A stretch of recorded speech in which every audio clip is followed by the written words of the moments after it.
রাষ্ট্রপতি মোহাম্মদ শাহাবুদ্দিন ও প্রধানমন্ত্রী তারেক রহমান ভোরে জাতীয় স্মৃতিসৌধে পুষ্পস্তবক অর্পণ করে শহীদদের প্রতি শ্রদ্ধা জানান। পরে জাতীয় প্যারেড গ্রাউন্ডে কুচকাওয়াজ অনুষ্ঠানে তাদের উপস্থিত থাকার কথা রয়েছে। ও জাতীয় দিবস উপলক্ষে জাতির শ্রেষ্ঠ সন্তানদের প্রতি গভীর শ্রদ্ধা জানিয়েছেন রাষ্ট্রপতি মোহাম্মদ শাহাবুদ্দিন এবং প্রধানমন্ত্রী তারেক রহমান। বৃহস্পতিবার ভোরের আলো ফোটার সঙ্গে সঙ্গে তারা জাতীয় স্মৃতিসৌধ প্রাঙ্গণে উপস্থিত হয়ে 1971 সালের মহান মুক্তিযুদ্ধে শহীদদের স্মৃতির প্রতি বিনম্র শ্রদ্ধা নিবেদন করেন। ভোর 6টায় স্মৃতিসৌধের বেদিতে পুষ্পস্তবক অর্পণের মাধ্যমে তারা শ্রদ্ধা জানান। এরপর কিছু সময় নীরবে দাঁড়িয়ে থেকে বীর শহীদের আত্মত্যাগের প্রতি গভীর সম্মান প্রদর্শন করেন। এ সময় সেনাবাহিনী, নৌবাহিনী ও বিমান বাহিনীর সমন্বয়ে গঠিত একটি চৌকস দল রাষ্ট্র অভিবাদন জানায়, যা পুরো আয়োজনকে করে তোলে গাম্ভীর্যপূর্ণ ও মর্যাদাময়। পরে প্রধানমন্ত্রী মন্ত্রী পরিষদের সদস্যদের সঙ্গে নিয়ে পুনরায় শ্রদ্ধা নিবেদন করেন।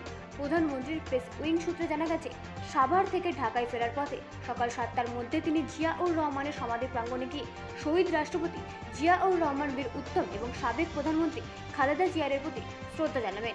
এছাড়া স্বাধীনতা দিবসের আনুষ্ঠানিকতার অংশ হিসেবে সকাল 9:45 জাতীয় প্যারেড গ্রাউন্ডে অনুষ্ঠিত বর্ণাঢ্য কুচকাওয়াজ অনুষ্ঠানে রাষ্ট্রপতি ও প্রধানমন্ত্রী উপস্থিত থাকার কথা রয়েছে।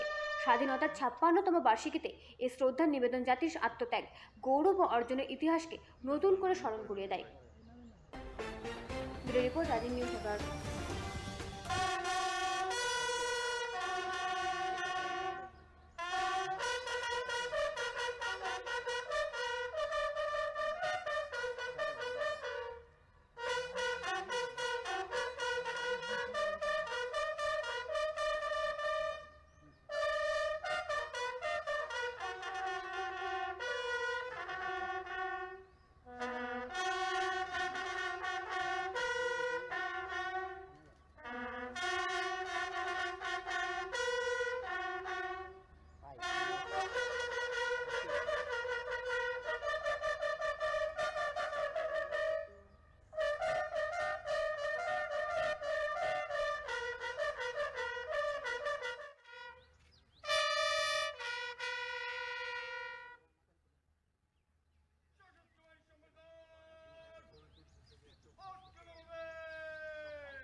আবার অডিও পাইছেন না?